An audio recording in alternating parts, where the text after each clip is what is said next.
Hello, hello, hello! It is Thursday. It is about lunchtime. And that means it is time for an episode of Mio on MMA. And of course, UFC 287 takes the center stage today. It's not alone. Let me talk about a couple of things real quick first, if you don't mind. So three storylines. Number one, the UFC has been bought, or WWE, pardon me, has been bought by Endeavor, which owns the UFC, which means UFC, premier mixed martial arts promotion on the planet, and the premier, or at least largest, professional wrestling organization on the planet, are now under the same ownership group. And a lot of people are like, what does this mean? I actually honestly don't think it means a ton. And the reason is simple. When Endeavor bought the UFC, they kept Dana White around. When they bought WWE, they have kept Vince McMahon around. The prevailing old, the saying, meet the new boss, same as the old boss. Well, in this case, it's meet the new boss literally is the old boss, just with a new structure, corporate-wise. Don't get me wrong, this is going to cost some people some jobs as they, I'm doing air quotes here, explore synergies as a way to maximize revenue. And there will probably be even more of a penny pinching like approach to WWE, honestly. Because when the UFC was run by the Fertittas and Dana White, at least the Fertittas had some level of passion for the product. It has been notably gone since they left. And when Vince essentially answered to no one and didn't even really have a board of directors mandate, which even when they had a board of directors, he really didn't have much mandate, profit-wise anyways. You know, there was at least Vince McMahon's hatred of losing that kept things kind of still lucrative for people outside of the very top. And that's probably going to be gone now, but realistically, is it going to affect the on-screen product for WWE? Not really. I very much doubt it. Is it going to affect their decision-making behind the scenes? Probably not. Just more of an emphasis on profit and maximizing every dollar. So there's not much there. There's honestly not much there. It's ironically a massive, massive story. Don't get me wrong, but at the same time, kind of dull in terms of juicy details. Number two for the UFC, this event apparently is going to have some new gloves designed to try to limit the amount of eye pokes going on. That's a good idea. I like that idea. I don't know about you, but I like it. And hopefully that'll fix it. Because don't get me wrong, part of the problem with the eye pokes is they're allowed. You can get away with eye poking all the time. You can get away with an eye poke, a groin shot, and a cage grab every fight. So why not do it? Straight up. But yeah, part of it is the glove design. Because there's someone who posted, I forget what website it was. I was looking at it literally 30 minutes ago. There was a journalistic endeavor to basically break down how glove eye pokes via glove type. The PFL gloves, the Bellator gloves, the UFC gloves, etc. Because there are slight differences in all of them. And the UFC gloves were by far the worst in terms of eye poke frequency. We're talking twice, I think, what PFL had, and even more than that against Bellator. So part of it is the glove design, and hopefully this will help. But we'll find out over time. And in the end, you're not going to eliminate eye pokes until, I don't know, they're actually a foul as opposed to a brief timeout for both guys. And then the final thing I'm going to talk about, I'm going to quickly talk about the PFL card. Quickly, I'll be done with it very, very shortly because, frankly, I think PFL screwed up here because they've got women's featherweight and heavyweights sharing the card. And we know my thoughts on both of those divisions, i.e. that they suck. generally that there is a lack of depth at both of those weight classes. This doesn't mean that you shouldn't have fights in them. But if you're doing around 4 tournaments simultaneously, like PFL is doing, you should probably not have these 2 weight classes sharing the card. So it's not amazing. There isn't really a fight on this card that I am super stoked for. There are some fighters I'm stoked for. Larissa Pacheco, let's go. Let's represent. Bruno Capoloza, always very fun. Rizvan Kuniev, new guy to me. I'm excited to see what he can do. You've also got, there's got to be someone else here. There's the Evelyn Martins versus Carolina Solbeck fight. Looking forward to that. They're a pair of 4-0 like prospects who are showing like legitimate promise. So like that's a fun fight. But like that's the highlight. That's like two maybes. 2 maybes is the best you can do in terms of a fight. And then there are like individual fighters I'm looking forward to. And the tournament also lost Antidelia, which is particularly bad. I think it also lost Dennis Goldstoff. Goldstoff was rebooked, and yeah. So he was rebooked from fighting Michael and Andrzejak to fighting Jorgen De Castro, and now he's out of that fight, and De Castro is fighting Danilo Marquez, which is a terrible fight. Oh Lord, am I not looking forward to that? So yeah, that's not amazing. That's not great, but hey, I guess it is what it is. Okay, let's talk about the UFC 287 card. Alex Pereira versus Israel Adesanya 2 or 4, depending on your point of view, in terms of counting the kickboxing matches or the rematches. The MMA fights only. This card does have a definite, like, out with the old and with the new feel to it. Because, like, you've got Rob Font versus Adrian Yanez, which is aging veteran, on the downcline, hot up-and-coming prospect. You've got Kelvin Gastelum, Chris Curtis, same deal. Even though this is Chris Curtis's 40th fight. It's hard to think of him as an up-and-comer, but, like, that's how much Kelvin Gastelum has fallen. Michelle Waterson Gomez versus Lena Pinheiro, same deal. Gerald Mershart versus Joe Pyfer, same deal. Chase Sherman versus Carl Williams, same deal. Cynthia Calvillo versus Lupita Godinez, same deal. You could even say, to a certain degree, very small degree, Sam Hughes versus Jacqueline Amorim. Same kind of deal. So that's interesting. I guess that's not super interesting. It's a little bit repetitive, and it does make the fights a little bit less awesome because, unfortunately, the breakdown for all of those fights is, to a degree, a version of, this is the biggest test of this fighter's career. Here's what they do well, and maybe it'll be enough to win. Is kind of the like repetitive breakdown of that. But anyways, let's get into this. Alex Pereira, Israel Adesanya for the UFC middleweight belt.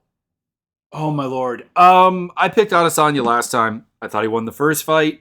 He was winning the second fight. These are the kickboxing matches, by the way. If you're wondering, he definitely did not win the first MMA fight. He got finished. But like in the first kickboxing match, I thought he won. Close decision. I don't think it's a horrendous robbery. I don't think that's a hot take, though, either. Second fight, I think he was winning. Again, I don't think that's a hot take. Until he had Pereira really badly hurt. Didn't finish him. Somewhat saved by the bell, which happened again in the MMA fight. And then he got knocked out. And then it happened in MMA again. And the problem here is that I can still absolutely see how Israel Adesanya wins this fight. He is the better technical striker in a lot of ways than Alex Pereira. He is more creative, more diverse, better at maintaining range, more active in the clinch. I don't necessarily know about better, but more active in the clinch. Better defensively, because Pereira, for his striking pedigree, not a great defensive striker. Like, the body is open, the leg kicks are open, the head is kind of open too. Like, he's a guy who relies to a degree on being super, super tough. hitting super hard. And I will say this because a lot of the time when I talk about Alex Pereira, I get labeled a hater because I don't gush over his striking as a whole because there's nothing to gush over, but as a whole package. But I will say, dude is very, very good at, as the fight goes on, picking up on tendencies, being incredibly observant, taking weapons away, and of course, finding ways to land hard counters, even though you know what he's going to do. You know it's going to be some form of a power hook. But he is so good at making slight differentiations and slight variations to that it works. But it is not textbook. That's what I mean when I say he's not a good striker.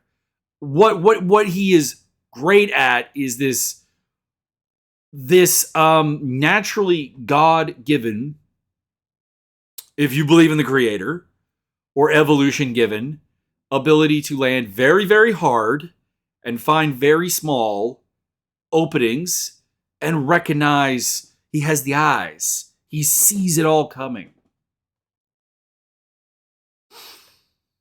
And what I'm getting at here is that everything I said about Izzy Adesanya being able to beat him the first time they met up for the title, work the body, work the leg kicks, be aggressive, throw in combination, make it harder for him to find your timing and land that big hook. Maybe mix in a little wrestling, not as a primary game. Like there are people that are like he should just like go full like the inverse Demian Maia. You know when Demian Maia did like the K1 Maia, it should be like NCAA Izzy. Don't do that. But maybe that's something you can do to just mix things up. Threaten the takedown. Not even really get it, but like make Pereira think about that. Because the more things Alex Pereira has to think about, has to consider, has to process, the more it will stumble his counter game. It's counterintuitive to how we think because when a lot of fighters fight a counter fighter, they'll go with a very conservative, very limited single strike style to give very few openings to get countered. And then that makes a certain kind of sense. But what is way harder to actually counter is when you are coming with different looks, different combinations, different speeds, different techniques, and pressuring the guy. That's ironically Izzy's best way to win this fight is to be aggressive, in my opinion, to set the tone. We're going to be talking about setting the tone a lot in the co-main event. I'm just going to say that right now. Spoiler for that fight. And he did not do that last time. And apparently, as is my understanding, he argued with coach Eugene Bareman, his coach, about not doing that. And that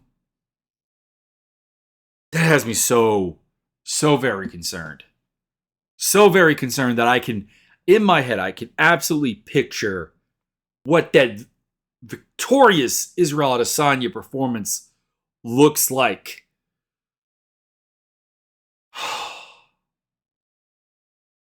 But I also can predict him being just kind of that gun shy, like he was in their first MMA fight, when he toned down the aggression, when he fought more on the back foot, and when he gave Pereira the time to find those patterns and get the hit in there, get the nuke in there, get the job done.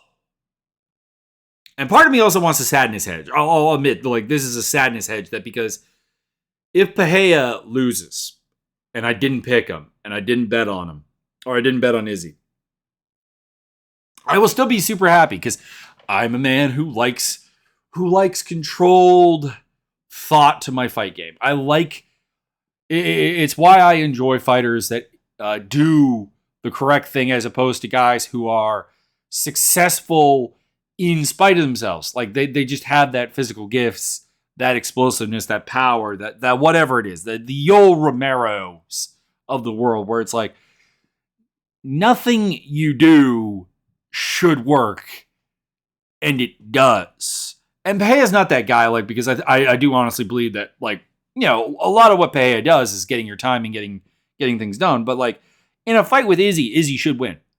Legitimately, Izzy should win 9 times out of 10 times if he's just, like, thinking and not in his head and out there fighting like he can and like he should.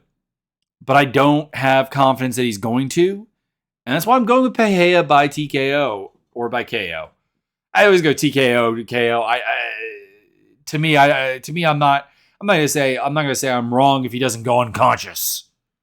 I'm wrong if he hits him with a hard shot, puts him down, and there's like a prolonged ground and pound finish. No, like striking stoppage. There you go. That's the pick for Pereira. It just seems like a cursed matchup. It seems like the combat sports gods have decreed that this is how it's going to go. And I'm surprised to see Adesanya is actually the favorite. Minus 125 to minus 165. I don't think it's wrong. I honestly don't. Like I said, I legitimately believe that if you line up the 10 best middleweights in the world and you do like a round robin and Izzy doesn't actually have to beat Pereira to win the whole thing. Like it's just like a group stage at the World Cup or at the World Cup or at the Ice Hockey World Championships or whatever. I actually do think that Adesanya would end up winning because I think there are people who would beat Pereira, and I think honestly outside of Pereira, I don't know if I pick anyone to beat Izzy, but that's not what we have here. We have a head-to-head matchup, and that's why I gotta go with Pereira. Pereira is at plus 100, plus 135, so that's definitely bettable. Speaking of not bettable, though, Gilbert Burns versus George Masvidal. Burns is minus 450 to minus 530, and Masvidal plus 350 to plus 360. I don't object to those odds, but they're like, they're not bettable. Like, they're not bettable in any way. Even if we went back in time and went prime versus prime here, I'd still pick Burns. Masvidal has never actually had a good solution to somebody who is going to dictate a wrestling fight to him. Don't get me wrong, he's hard to out-wrestle. He's hard to out-grapple. He's the sort of well-rounded dude that is always hard to actually beat. But he backs up into the cage really easily. That sets up takedowns. He doesn't control range. His jab, which used to be very, very good, has been fading. Yeah, I know someone's going to say, you're just kind of basing this off of him losing 3 in a row, 2 to Usman and 1 to Colby Covington, and they're amazing fighters. And they are. They are. But Masvidal has not looked good. You can lose a fight, and I can still say, I like a little things here. Like, there are still some threatening things about this. You learn a lot about a fighter in a loss. But no. He has had no answers. And to be honest, it's the outer cage stuff that has to be talked about here. Assaulting Colby Covington after you've had 25 minutes to do it legally. The other focus he seems to have on the Donald Trump stuff. I'm not going to get political with that. I'm just going to say that it is a distraction that he probably doesn't need going into a fight that is big deal.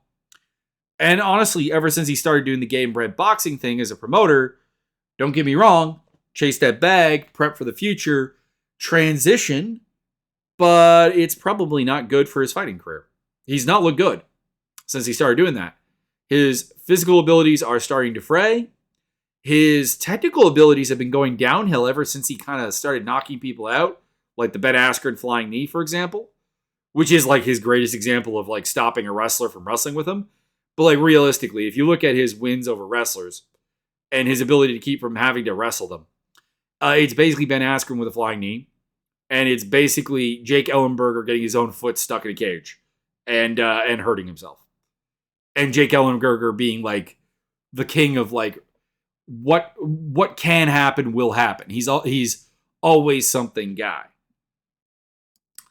So yeah, I'm going with Burns. Burns is a amazing grappler. He is actually pretty athletic. Like he is a more prime, more dangerous, more suited to MMA version of Demian Maia, who very late in his career was able to beat George Masvidal. I think that you can put Masvidal in the clinch against the cage. Even if you cannot get him down, and I do think Burns will get him down, you can control him there. You can make it close. You can make it gritty. And Masvidal's like inherent sense of a fight has always been off. It's why he loses so many split decisions. Well, you think he won them all, and there are people that do, and they're not necessarily even wrong. But he is the type of guy who will let exchanges go, and then think he won the round off of. But I hit the hardest shot, ignoring that you've been peppered for like 4.5 minutes, and you've lost. So yeah, I'm going with Burns by decision because Masvidal, he's submittable. I mean, the guy did get inverted triangle choke by Toby Amata, which enough said, but like hasn't actually been submitted since. It literally is that fight, 2009 against Toby Amata, last time he got submitted. Hasn't been finished in that time. And there are some good grapplers in that mix there. There's Gilbert Melendez. There's Rustam Habilov. There's Benson Henderson. There's Demian Maia, like I said. There's Kamaru Usman twice. Well, we got finished once. There's Colby Covington. There's Michael Chiesa, who he did beat. There's Nate Diaz. Cesar Mutanche Fajea, who's actually, kind of dangerous. Burns is better than like everything I mentioned there, except for Maia. But yeah, no, it'll probably go the distance. I actually tempted with submission here, so I'm gonna just give me a second. I'm gonna change that on my official pick sheet. There you go. And like I said, I already talked about the odds. Rob Font versus Adrian Yanez. I like Font's game. I used to think he was really going places, and I mean he did. I mean, dude did fight his way into being like a top 5 bantamweight in the best or second best division in all of MMA. So like, I can't even say that he's not. Solid jab, good reach, good technique, pumps out volume, good range management, hard to take down, hard to out wrestle. Will implement his own wrestling as part of his game plan. But my lord, has the last 2 fights not looked good. And especially that Chito Vera fight. The chin, the durability is incredibly suspect right now. The fact that he's always a little bit messy with combinations when he's bringing the power hand in is questionable. There is one fight of Adrian Yanez's that does give me a lot of pause, though. And it was the active jab of Randy Costa.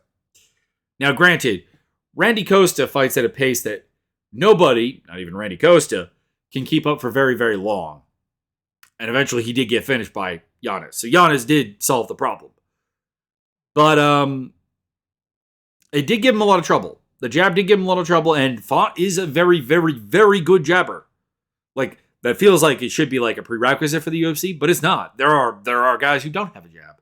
There are guys who don't build anything off a jab. There are guys who are predictive with their jab. No. Font will vary it up from angles, from speed, power jab, light jab, etc. And that could legitimately give problems here. But Yanez hits really, really hard. He's very athletic. He throws in combination. He throws in volume. He throws with aggression. He's hard to really create any prolonged offense against. This could be his big moment. This is a way harder challenge than like a Davey Grant or a Tony Kelly, though, which are Yanez's top ones, which is why were the odds really wide on this fight? No, they weren't. Okay. Yeah, okay. Yanez is a respectable minus 175 to minus 200. That's not terrible. Font is a 140 to 160 dog. I am going to go with Yanez by decision.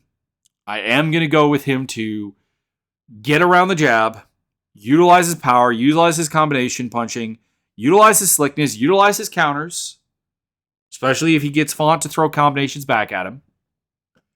And get the win. I'm not picking a finish, which does seem a bit weird to me, and you could be forgiven for thinking this. Font is still remarkably good at recovery. He's still for all that he got hurt against Chito Vera, He did not actually get finished. He did not actually go out. And that's kind of what I'm thinking here. Like, I'm thinking Yanez will hurt him one or two times, like badly, but like somehow not finish him. That's my thought. Kevin Holland versus Santiago Ponzinibbio. I don't know what to make of this fight. Don't get me wrong. There's a version of this fight where Kevin Holland comes out and dominates, shows off his boxing, which periodically looks really, really good, shows off his wrestling offense, which is surprisingly good for a guy who seems to think that wrestling is for pussies, and can't stop a takedown. Still cannot stop a takedown. People are like being tricked into thinking he's fixed his takedown deficiencies, moving down to welterweight. Dude's just really, really big for welterweight. It's hard to wrestle someone that big. Like, that's all it is. I think the problems are still there. But all that said, Ponzinibbio, not really a wrestler. Ponzinibbio not looking really good in his own right lately. I mean, that Alex Morono fight, which he did win, not a great look. Getting beaten by Morono until knocking him out. And the Michel Pereira and Jeff Neal fights were largely close because of those two respective fighters' own incredibly flawed processes. Incredibly flawed. I'm going to go with Holland. I'm going to go with Holland to get a finish. He is, I don't know what that finish was going to be. I kind of think it might be like a club and sub. But yeah, Ponzinibbio, ever since his long injury, which came at a really, really bad time. Like he had a laundry list of injuries right when he was getting some hype going behind him. And he's not been the same since coming back. He doesn't have the same fearlessness to him. There's a little bit of hesitation where there wasn't before. He's a little bit slower. He's a little bit less durable. Not that he's been getting finished a lot, but like he's been getting hurt in fights by shots that he definitely wouldn't have been for. Like, prime Santiago Ponzinibbio does not get hurt by Alex Morono. That's the easiest way to put it. But I've got Holland to win the fight. But I don't trust him. So him being a minus 230 to minus 265 favorite does not sit right with me because my guy is not reliable. He is dumb. His decision to not wrestle with Stephen Wonderboy Thompson, not amazing. His decision, even on the feet, like even as a boxer against Stephen Wonderboy Thompson, not a good idea. Not good. I don't trust him at any moment. This is a guy that had a competitive fight with Darren Stewart. That's how bad it is. But yeah, I will take him here. Raul Rosas Jr. versus Christian Rodriguez. So I get that everyone wants, the UFC and a lot of people want Raul Rosas to be really, really good. Like, he's a teenager. You're wishing the best for him. You want this exciting moment. But I'm going to go out on a limb here and say, at some point he's going to get a huge prospect loss because I still think is kind of one-dimensional. Like, he wants to close the distance, clinch, takedown, scramble, go for things. He's not super amazing. I know this is not going to be popular. I honestly just don't think he is. Now, do I think he's going to beat Christian Rodriguez? I guess is a second question, though. And I do kind of have to go with yes. Rodriguez doesn't really have a denial of a grappling game to him, aspect to him, layer to his game. He does have like kind of a fun, like, karate, Duke Rufus inspired style to him. But like, it's, I don't want to say it is Anthony Pettis because it's not. It's fundamentally not Anthony Pettis. But it has the same kind of lack of definition of a fight that Pettis has at times. Sort of a George Masvidal type problem here. Where he kind of is willing to have the fight the other guy wants to have. And as long as you're not going to take Rosas's A game away from him, his lack of a particularly reliable B game doesn't really matter. And And I will say some nice thing for him. The guy in his debut, Rosas, as a teenager going into the UFC, there is a composure to him, a self-assuredness that is stunning to behold. I will say that. He is utterly confident in himself, unshakable. There is a bright future. I want to say this. There is a bright future. But like there are people who are taking it way too far. Like, dude just beat Jay Parrott. Let's calm it down a little bit. Now, if he goes out there and absolutely just destroys Rodriguez, I may have to eat some crow, but I've got him winning by decision here. I just think that minus 225 to minus 260 is too much. Rodriguez plus 175 to plus 205. Which brings us to Kelvin Gastelum versus Chris Curtis. I'm not interested in this fight. I'm really not. I have a viral dislike for Gastelum.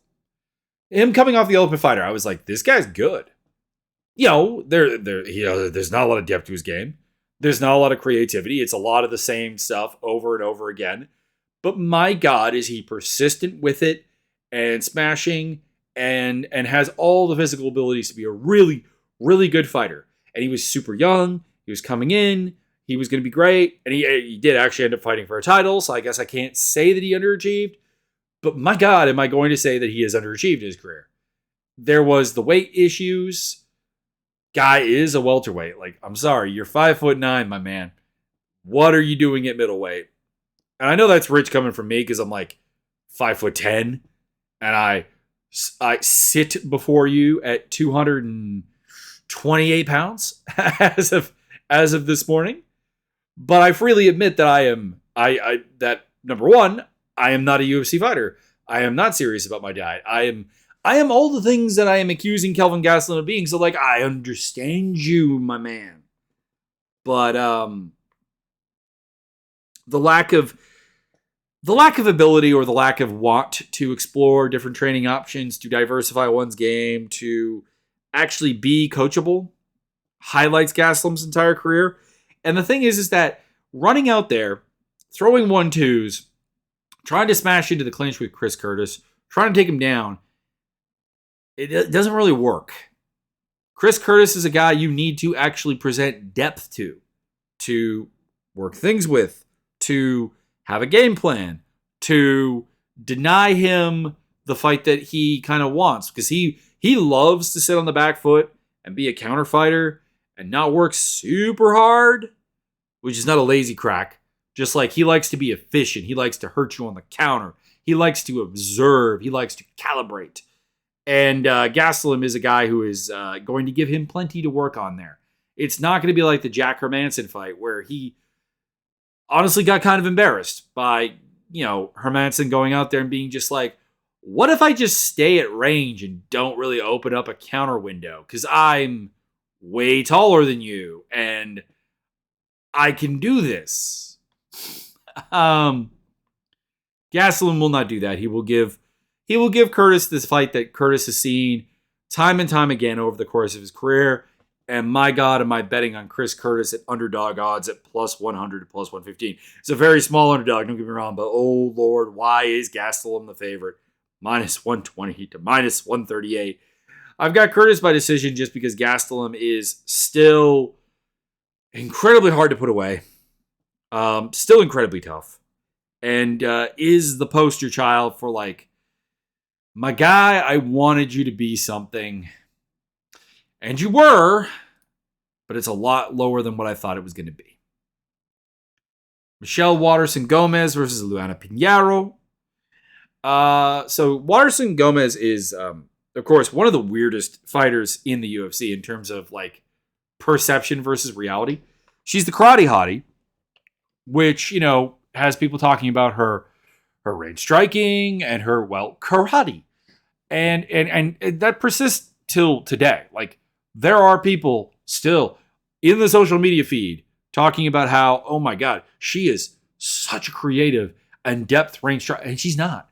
She just isn't. Her game, ironically, is clinch wrestling, essentially, and being a way better grappler than anyone expects her to be.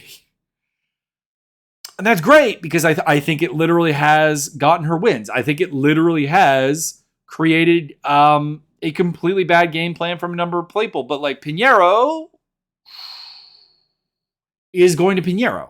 She's kind of like the Brazilian Ronda Rousey a little bit in the sense that, number one, when Dana White saw her, he was immediately turned on and very, very eager to promote her. Number two, the judo background. And number three, the explosiveness, the power, and the kind of natural physicality that Rousey for a long time had. That makes a basic, not particularly great striking game actually pretty effective.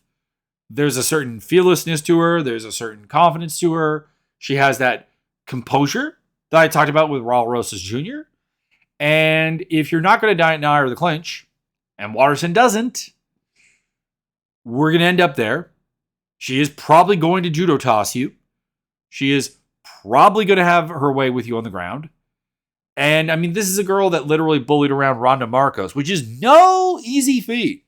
Beating Ronda Marcos, that's highly possible. That happened a lot in the UFC. She was like, I think she actually had a losing. I think she had a losing record at one point. Am I wrong on that? Am I wrong that during her UFC run, Ronda Marcos actually had a losing record? Am I misremembering that?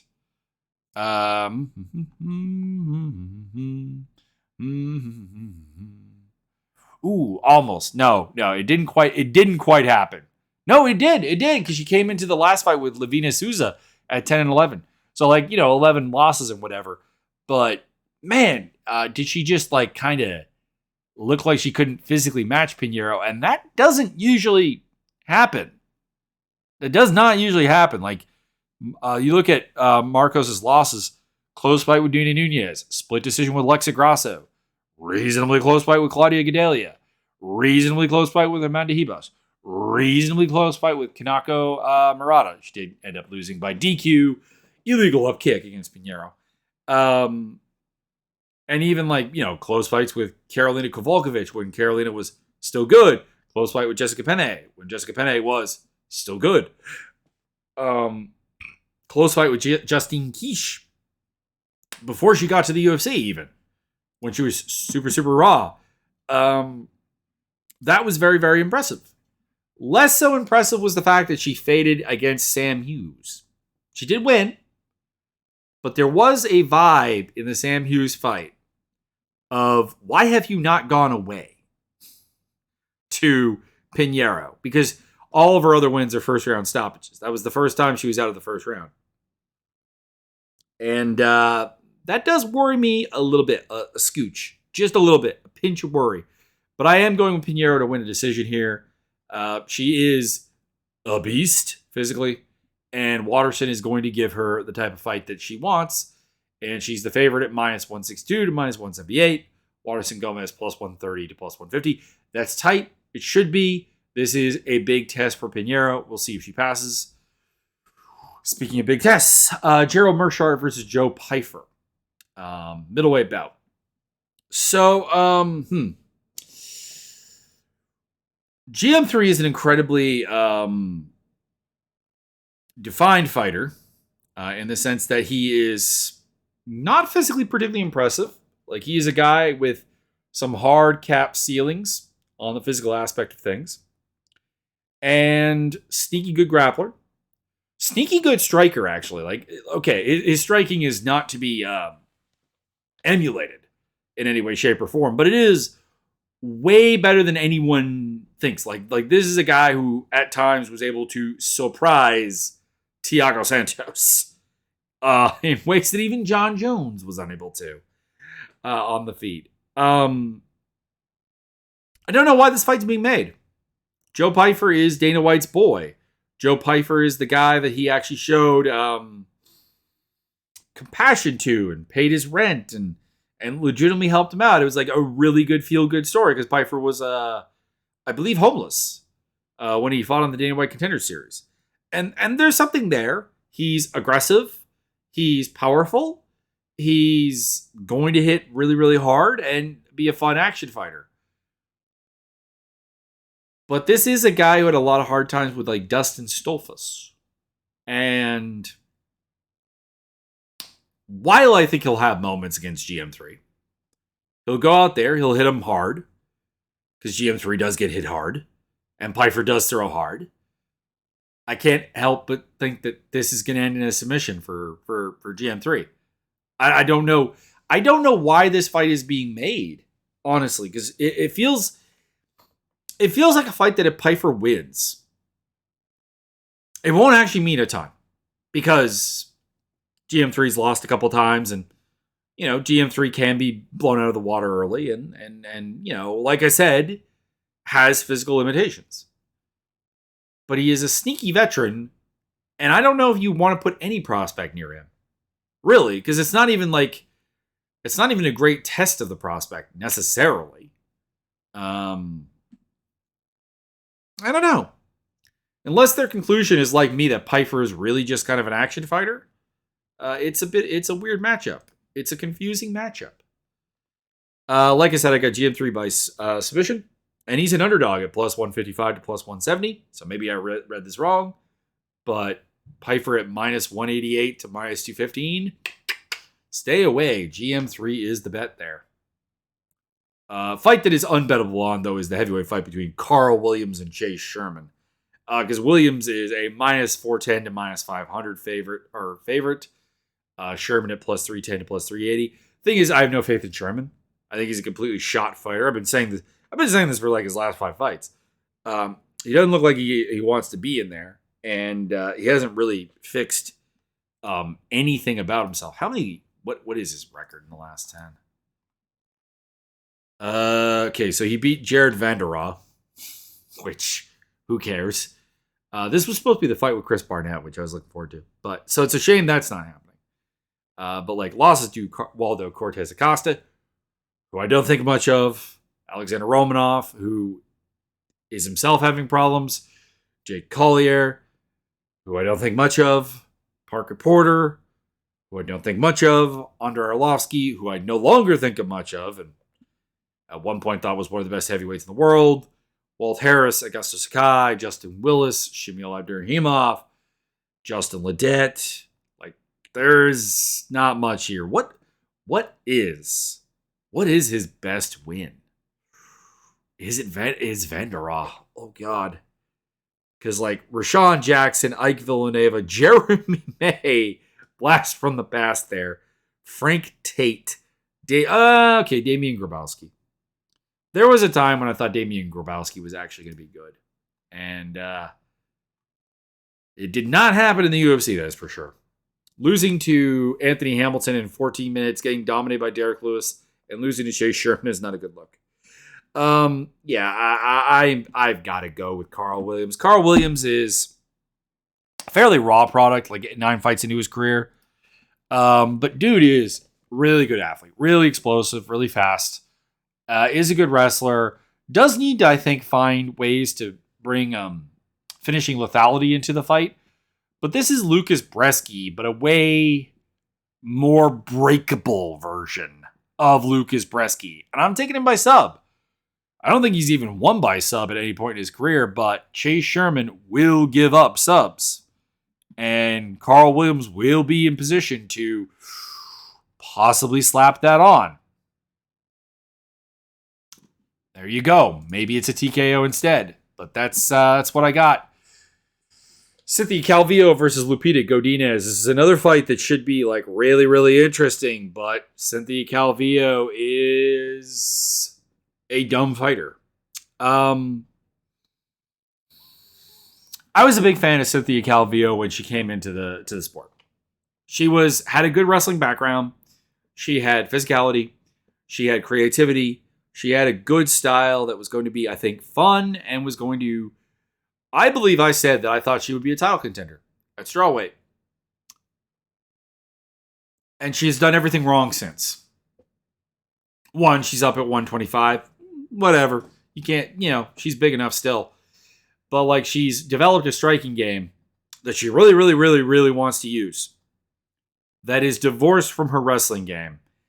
And she is bad at it. And she has started to look like she's not enjoying fighting. Kind of like Chase Sherman. I don't want to be here. I'm not going to perform. And that Andrea Lee fight was particularly bad. I do have some concerns about her fighting Lupita Godinez because Lupita is a predominantly wrestler. I mean, she literally pulled off a power bomb in one of her UFC fights against Jessica Penne. Everything kind of cycles through her wrestling, and she doesn't really seem to have the ability to break out of patterns and cycles. She has a one size fits all idea of what her winning a fight looks like. And if she can't easily get takedowns against Calvillo, this could get exceedingly ugly because I do not want to see these two women kickbox.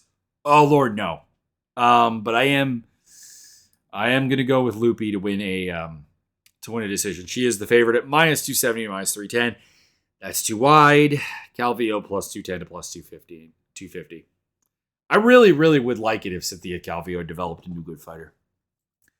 Trey Ogden versus Ignacio Bahamondes. I haven't really talked about reach and height in a bit because it's either been so far apart that it's kind of obvious, or it's been so close that it doesn't matter.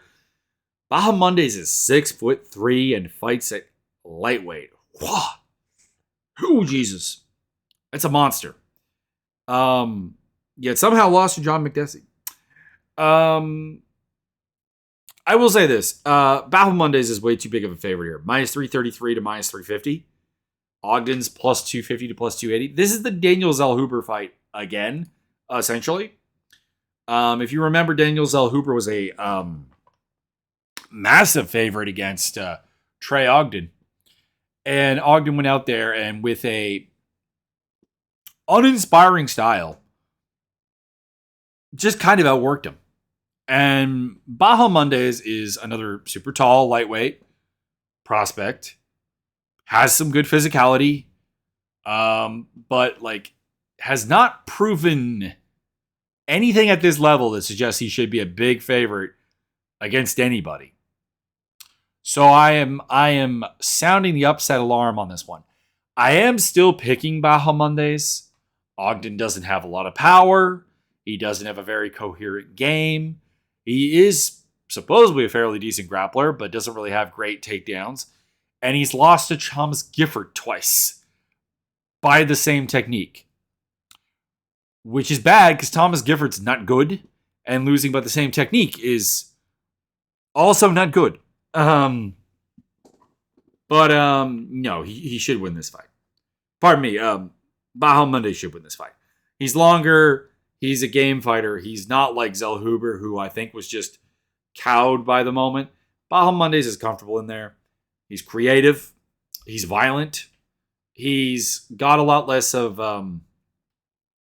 sanity than Zellhuber. I think, honestly, the fight with Ogden for me was like Daniel Zellhuber's come to MMA Jesus moment of my guy, you may not be crazy enough for this sport. And Bahamondes is plenty crazy. So I've got Bahamondes by decision. Ogden is a tough dude. He's never been TKO'd. Does run into chokes.